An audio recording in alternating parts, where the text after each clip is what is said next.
Nous allons maintenant nous attarder à l'onglet des transports.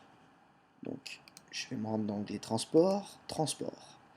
Ici, nous allons pouvoir définir les options de transport, donc à savoir si des frais de manutention sont à appliquer sur chaque commande, frais de manutention fixes, le montant à partir duquel les frais de port peuvent être offerts, ou alors à partir de quel poids les frais de port sont offerts. À vous de voir. L'option transporteur, vous allez pouvoir définir ici votre transporteur par défaut, soit celui qui est créé, soit celui qui a la meilleure note, soit celui qui a le meilleur prix.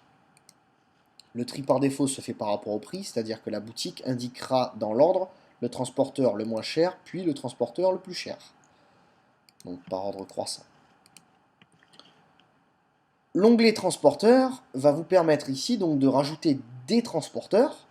Donc par exemple My Carrier qui sera plus tard La Poste. Délai de livraison sous 48 heures. Vitesse, donc 0 pour le délai d'expédition le plus long, 9 pour le plus court. Donc si vous estimez que par rapport au transporteur c'est le plus long, le plus rapide.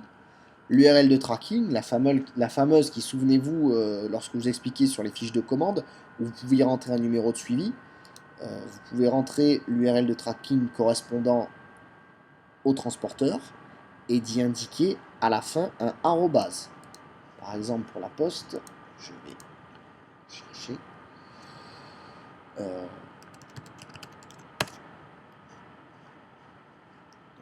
suivre un colis.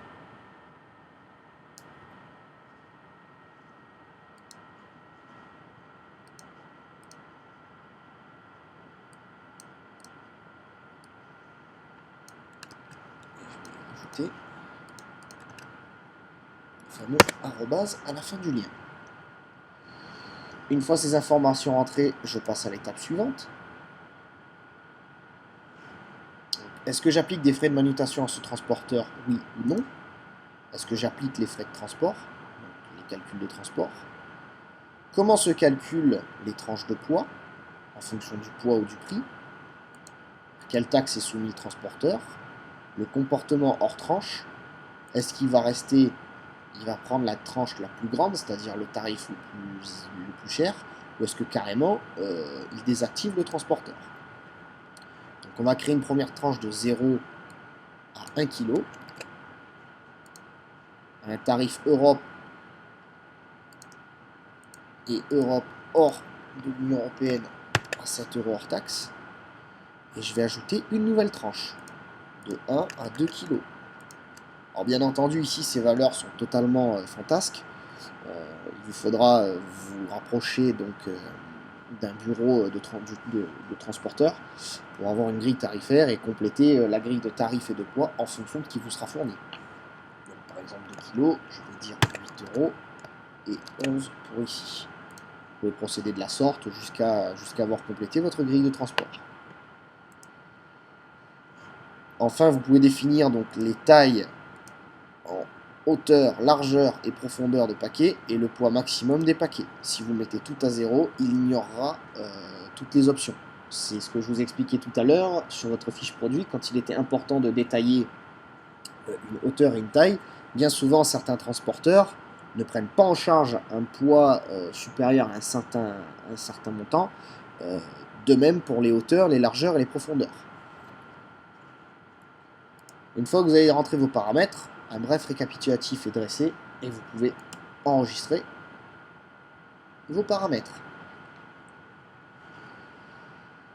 Voilà pour la partie transport. Nous allons maintenant nous pencher sur les modules. Alors, cette partie est extrêmement sensible et je vous conseille fortement de n'y aller qu'en connaissance de cause. Généralement, votre webmaster ou nos formules d'assistance technique ou de maintenance s'occupe de toute la partie module, préférences, paramètres avancés, administration, etc. Vous avez vraiment la possibilité de compromettre vos fichiers de site ou votre site tout entier. Donc soyez extrêmement prudent et respectez scrupuleusement ce qui est expliqué ici. Donc, je ne m'attarderai pas sur tous les modules, mais essentiellement sur quelques-uns, à savoir le bloc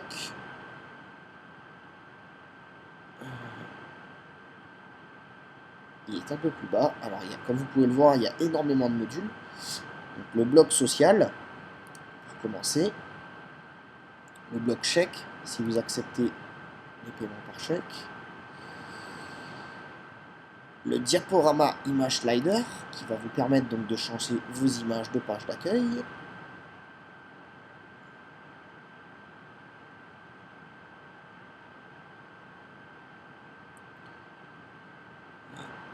On y arrive. Alors, on va installer lettre d'information. Donc, premier module, module newsletter, qui va vous permettre de générer un CSV en fonction des clients qui seront inscrits à votre site. Donc, vous avez plusieurs critères. Si vous voulez récupérer tous les clients inscrits à la pub ou pas, en cliquant sur exporter un fichier CSV, il va générer automatiquement la liste de tous vos clients au format CSV. Il suffit de cliquer ici et voilà le fichier. Alors, je suis sur macOS X, donc automatiquement les clients, le fichier n'est pas enregistré en CSV. Il va simplement le diriger en sortie. Mais sur Windows, normalement, vous pouvez le télécharger.